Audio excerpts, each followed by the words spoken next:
Boa noite então a todos. Vamos fazer a nossa prece de abertura, em que rogamos a Ti, Senhor Jesus, aos amigos espirituais, aos benfeitores dessa casa, aos nossos guias e protetores individuais, a permissão para, mais uma vez, buscar trazer estas análises, esses comentários acerca da nossa doutrina, desses ensinamentos preciosos que nos vão energizando gota a gota, para que possamos atravessar a presente reencarnação, obrando de forma adequada, conforme os ensinamentos que Tu nos deste, Senhor, da melhor forma possível. Que essa doutrina espírita maravilhosa possa prosseguir nos iluminando e nos amparando.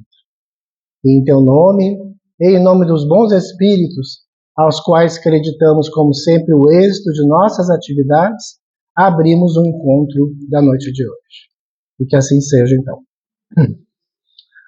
O tema, título, Suave Luz nas Sombras, na verdade, é o título de uma obra psicografada por Divaldo Pereira Franco. O espírito, o autor é João Cleófas, que é o pseudônimo de uma entidade que, pelo menos até hoje, ainda não se revelou. Mas é um grande espírito participante do movimento espírita, bastante frequente nas reuniões mediúnicas, das quais Divaldo Pereira Franco, que completou dia 5 agora 98 anos de uma existência absolutamente fantástica, né? É um dos espíritos protetores e orientadores daquelas reuniões. Nesta obra, que não é o foco do nosso pequeno encontro na noite de hoje, mas estamos fazendo esse pequeno comparativo, essa referência. Nesta obra, o espírito João Cleófas, através do Divaldo, nos traz uma série de considerações acerca da finalidade das reuniões mediúnicas, destacando em todas as mensagens, praticamente, as complexas situações, porque atravessam muitos dos espíritos, muitos dos recém-desencarnados. E quando falamos em recém-desencarnados, vamos espichar um pouco este recém, porque muitos de nós, ao atravessarmos os portais da sepultura, infelizmente, ainda permanecemos um largo período de tempo buscando a adaptação necessária à vida espiritual. Mas não é que o processo de adaptação seja complexo. É que nós não nos adaptamos à nova realidade espiritual. E também não é porque não conhecemos a nova realidade espiritual, no sentido da alimentação, no sentido das novas moradas, no sentido das nossas novas atribuições do plano espiritual, já que precisamos trabalhar para fazer jus às benesses da espiritualidade maior. Mas é porque carregamos ou prosseguimos carregando uma série de sombras nas nossas almas, reflexos da nossa falta de consciência, da nossa falta de conhecimento, da nossa reatividade às questões existenciais que se projetam para além da esfera fisiológica.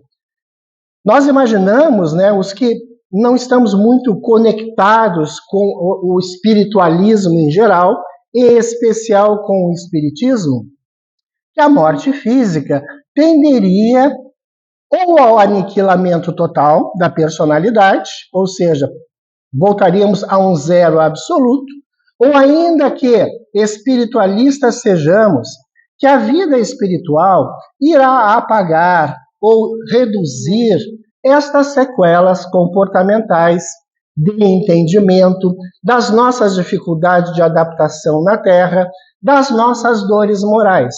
E é exatamente isso que o espírito João Cleófas traz de uma forma bastante interessante nesta obra, porque ele fala aquilo que hoje nós, espíritas, já sabemos, né? Que permanecemos exatamente na mesma condição com a qual partimos. Então, o nosso conhecimento, a nossa rebeldia, as nossas virtudes, as nossas dificuldades, as nossas limitações, os nossos projetos positivos, etc., etc., irão nos acompanhar para além dos portais da sepultura. Então, ele procura, através destas mensagens, colocar da necessidade de muitos desses espíritos serem trazidos às reuniões mediúnicas de desobsessão, de assistência aos desencarnados, a fim de poderem usufruir, ainda que por um período mais ou menos breve, já que as reuniões têm uma brevidade temporal, em virtude do largo dispêndio de energias, para que eles possam usufruir um pouco mais de condições de entendimento, através do processo da mediunidade, através da doutrinação, que é o diálogo fraterno, procurando nos situar ou nos ressituar novamente em uma chamada ou denominada linha de normalidade existencial, ou seja, que é cairmos na realidade, utilizando-me de um termo bastante popular.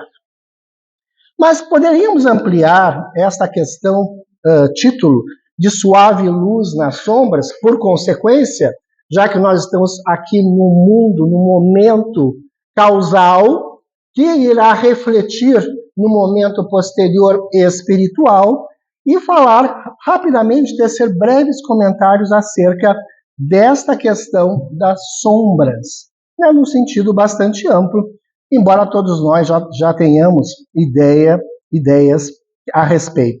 Então, que a vida nos apresenta uma série de dificuldades e desafios que muitas vezes nos fazem sentir que estamos em um túnel escuro e sem saída. Todos passamos por isso. Todos, invariavelmente. Não importa a nossa condição social, a nossa condição econômica, a nossa condição cultural, todos passaremos por condições que nós poderíamos chamar de sombras, mas aqui entendendo-se sombras não como algo negativo, ou seja, uma influência externa, a ideia persecutória, que normalmente nós associamos, né, a essa palavra. Quando nós falamos as sombras nós imaginamos inimigos desencarnados, perseguidores, né, pessoas encarnadas ou desencarnadas que acabam estabelecendo um processo contra os nossos passos, contra os nossos ideais.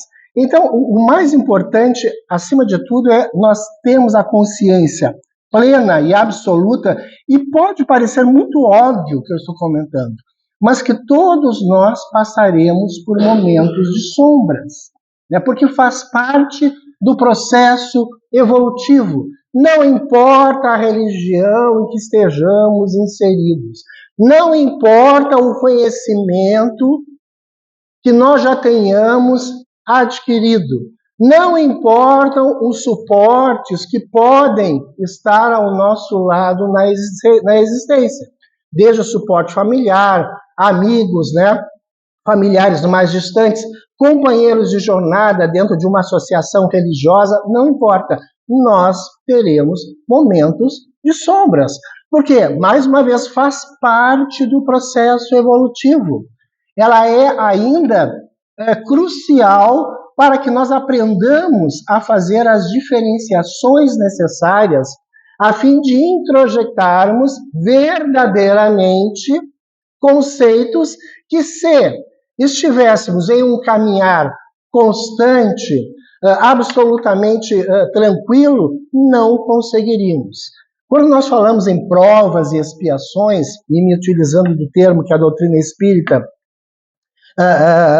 usa para designar as formas de evolução das almas, nós temos que entender que o sistema provacional, né, as chamadas provas, são absolutamente indispensáveis.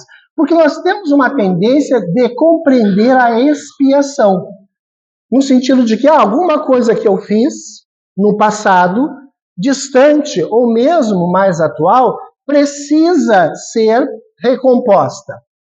Por mais que sejamos reativos à ideia de pagamento, vamos dizer assim, entre aspas, nós aceitamos. Realmente, eu fiz mal, eu fui mal, eu me equivoquei, eu repeti o erro. A gente, de uma certa forma, embora não reconheça abertamente, aceita o processo expiatório, ainda que afastado das religiões. Mas nós não aceitamos normalmente o sistema provacional. Porque diz, mas por que aconteceu isso comigo? Qual o motivo de? Por que eu estou passando por isso? E são situações, às vezes, de não grande impacto, mas são chamadas situações chatas, complicadas, né? Que nos freiam, que nos impedem de determinados movimentos não essenciais para a existência, mas movimentos que nos dariam prazer, trariam felicidade, de repente, diferenciada para nós, para as pessoas mais próximas, à nossa família. Então, nós somos muito mais reativos ao sistema de provas. Estas provas são sombras, são as necessidades que nós temos que experimentar para provar para nós mesmos e não para Deus, que é a interpretação equivocada, que nós já conseguimos caminhar de uma forma diferenciada. Assim como uma criança que sai do engatinhar e começa a caminhar. Ora, ela vai começar a caminhar, ela vai cair. Quando ela quiser correr, ela vai cair mais vezes ainda. Vai gerar machucados, ela vai chorar, ela vai reagir, mas é a forma que existe nas nossas vidas de estabelecermos a verdadeira linha de progressão. Então, em determinados momentos, como nós falávamos aqui, nós vamos nos sentir num túnel escuro, né, como de sem saída. Não sei o que fazer. O que eu posso, para onde eu posso me movimentar? Isso normalmente nos leva a determinadas linhas de opção, né? Infelizmente, muitas pessoas resolvem, inclusive, abandonar a existência, né?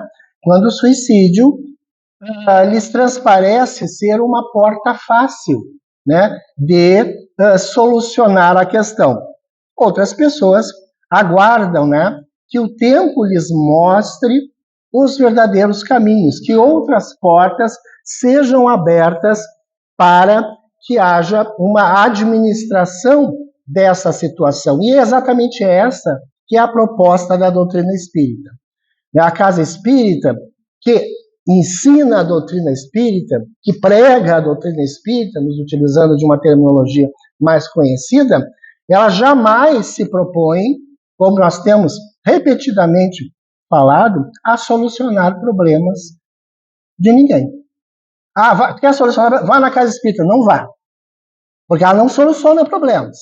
Ela apresenta caminhos. Ela mostra determinados ângulos que talvez nós não tenhamos ainda observado. Ela lhes fornece ou nos fornece orientações para uma modificação do pensamento, né, a fim de que aquela situação possa ser melhor equacionada, mas ela não soluciona problemas. O passe, a bioenergia transmitida, ela não soluciona problemas físicos, mas ela estimula essa energia, o sistema próprio individual, a reagir de uma forma diferenciada a nível biológico, né? A reunião mediúnica, quando a pessoa é aconselhada através da orientação espiritual a ter o seu nome submetido à assistência dos benfeitores, no processo desobsessivo ou não, no processo da energização ou não, ela não soluciona os nossos problemas persecutórios, por exemplo. O espírito que me persiga, eventualmente, necessariamente não será afastado através de uma reunião mediúnica. Por quê? Porque outras ligações, outros liames existem que deverão ser rompidos através de uma mudança vibracional comportamental daquela pessoa que busca o socorro da doutrina espírita. E outras explicações, outras ilustrações poderíamos dar. A própria irradiação, né, que é quando se coloca o nome da pessoa, o nome, endereço, apenas o nome, para a projeção mental do grupo especializado, também se utiliza do mesmo princípio, ilumina-se ou energiza-se a casa e a pessoa, a família, mas se ela ou elas não conseguem fixar esse quantum de energia através de procedimentos diários, através da busca da harmonização, a energia se perde. Então, isso tudo para demonstrar que nós somos os verdadeiros fornecedores da matéria indispensável para que as nossas provas, e agora sim eu incluo inclusive os processos expiatórios, possam deixar de significar sombras nas nossas vidas. Os autores espirituais, e nós, naturalmente, né, dentro dessas análises mais imediatas, identificamos sombras como momentos de dificuldades, dor e desafio. Podemos citar 4 básicas, as mais conhecidas, as mais constantes nas nossas vidas, né? Essas são as perdas de entes queridos, as doenças físicas e emocionais, as dificuldades financeiras ou profissionais, desesperança e solidão. Vejam que com isso nós abraçamos a grande maioria dos nossos chamados problemas, ou nós diríamos das situações provacionais / expiatórias eventualmente. E são situações que nós haveremos de enfrentar, ou já enfrentamos, ou estamos enfrentando, né? Perdas de entes queridos, porque a morte é inevitável. Não há religião, não há cultura que consiga afastar a morte. A medicina, por mais avançada que esteja, e ela está num processo absolutamente fantástico, né, de reformatação, ela ainda não consegue estabelecer um prolongamento existencial de forma mais razoável e, vamos dizer assim, a qual um grande percentual de pessoas possa estar sujeito. Mas há, naturalmente, um grande avançar. Mas a perda de pessoas queridas é inevitável. Herculano Pires, que foi um dos grandes pensadores e cientistas da doutrina espírita, afiançava, né, em uma frase que a doutrina espírita é uma preparação para a morte. E não no sentido negativo, né? Porque muitas pessoas associam o espiritismo à morte, a questões mórbidas, à morbidez, como se não falando de morte, ou não falando de algo que é inevitável, pudéssemos afastá-la. E Herculano Pires, quando se manifesta dessa forma, dizendo que o espiritismo é uma preparação para a morte, ele fala de vida. É o contrário, ele fala da vida, no sentido de que a doutrina nos prepara para a continuidade existencial em outra dimensão, que nós chamamos de morte. E isso talvez seja o ponto mais fantástico que nós poderíamos destacar de tudo aquilo que lemos, de tudo aquilo que escutamos, né? Saber que nós não seremos extintos, que nós prosseguiremos.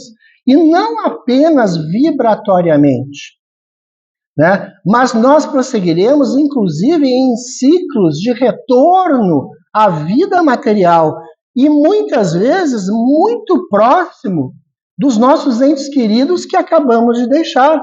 Porque a literatura espírita é vasta, é farta em citações dessa natureza. Quantos pais, né, retornam na condição de netos, né, de seus próprios netos, filhos de seus filhos, ou avós. Ou seja, quando há ligações realmente afetivas, quando nós nos aproximamos por ligações emocionais reais, a vida nos reaproxima em formas, em corpos diferentes.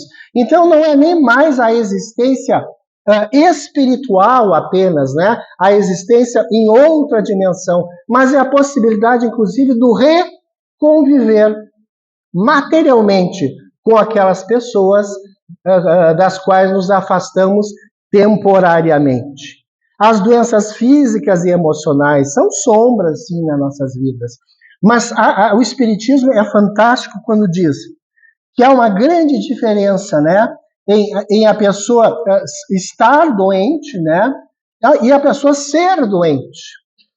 Doença é algo natural do processo reencarnatório biológico, porque nós estamos submetidos diariamente, 24 horas por dia, às questões de dificuldade, de mudanças de temperatura, as bactérias, né? Enfim, a todas as questões biológicas ou que podem afetar a biologia humana. Então, estar doente é uma condição natural, é normal. Todos passaremos, né? De uma forma mais séria, menos séria, mais grave, menos grave. Então, a doença em si não deve ter esse significado sombrio que nós costumamos lhes dar. Agora, há pessoas que estão doentes permanentemente, são pessimistas contumazes, são negativas 24 horas, né? Sempre olhando o lado ruim da vida, sempre buscando elas, sim, as sombras. A luz, mas bom é essa parte aqui que está escura. Mas aquela peça tem uma luminosidade fantástica. Mas o interessante é o quarto escuro da vida. Isso no trabalho, nas relações sociais amplas, em casa, com familiares, com amigos, na sociedade espírita, nas instituições religiosas. É o negativismo permanente. Há pessoas que vêm à casa espírita para se lamentar. E eu não falo de um primeiro atendimento, do atendimento fraterno, em que se busca muitas vezes, né, auscultar, né, o problema que eventualmente possa ser administrado na instituição, mas estabelecem com a casa um vínculo como se a casa fosse um psicólogo ou um psiquiatra permanente. Então elas vêm para se lamentar. Ela lamento, só eu vou embora. Tomo seu passe e vou embora. O que é possível levar assim? Se elas trazem as sombras, são elas que impedem a própria visão, que formatam em derredor de si um círculo que as impede de ver o lado positivo da existência. Então, doenças físicas e emocionais, que são todos esses transtornos da atualidade, cada vez mais novos, surgem, até mesmo em função da modernidade, né, da tecnologia, que vem apresentando transtornos novos que nos atingem emocionalmente. Agora, são sombras, sim.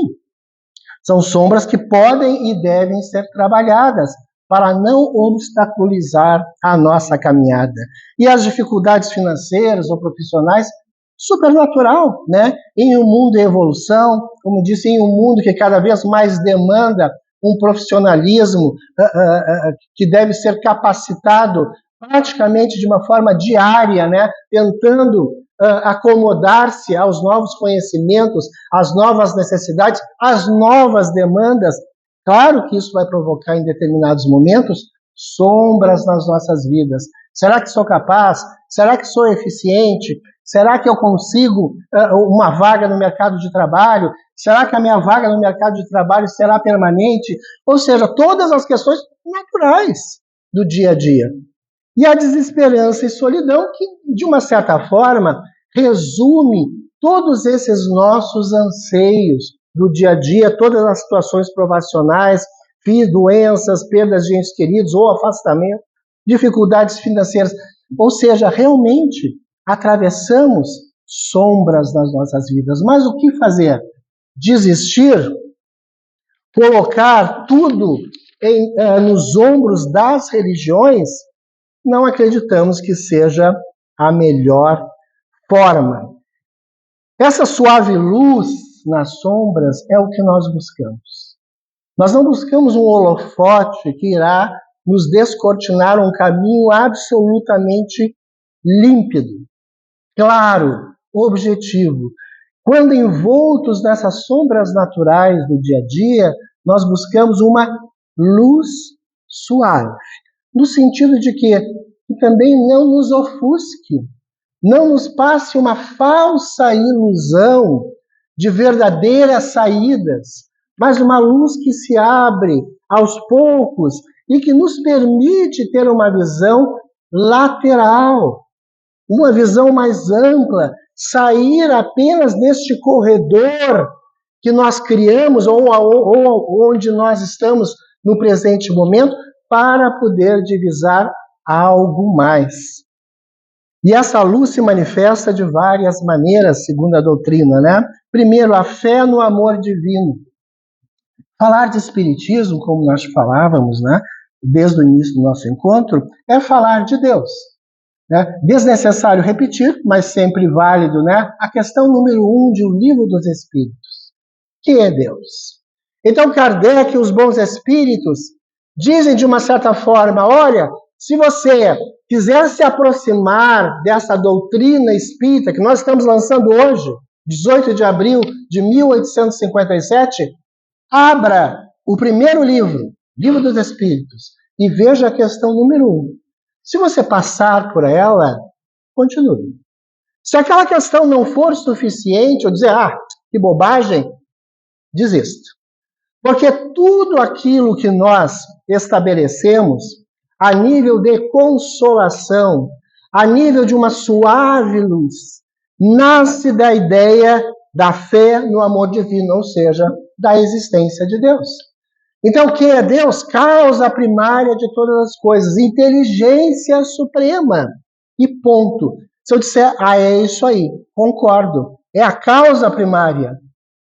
É a inteligência suprema. Ora, eu tenho a inteligência suprema e a causa primária. Então, eu tenho conhecimento, inteligência suprema.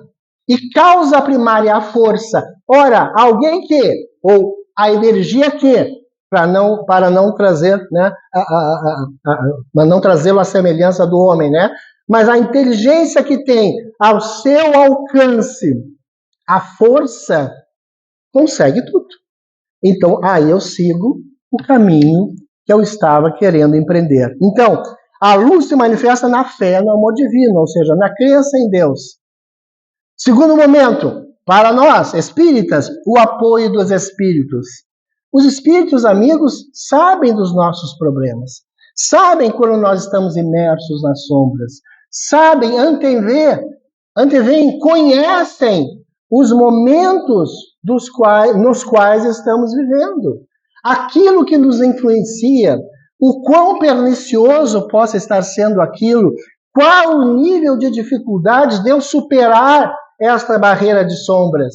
E eles agirão da maneira certa, no momento certo, não no momento que queremos, e não da forma que queremos. Mas eles estão aqui porque esses espíritos amigos são muito nossos conhecidos, né? Desde parentes desencarnados com lucidez, né? Naturalmente, né? Até o anjo da guarda, utilizando da expressão de Livro dos Espíritos, que é aquele espírito que assinou, vamos dizer assim, como nosso avalista no processo reencarnatório. Nos acompanhou na concepção e irá nos acompanhar até a desencarnação e além deles, e além desse momento.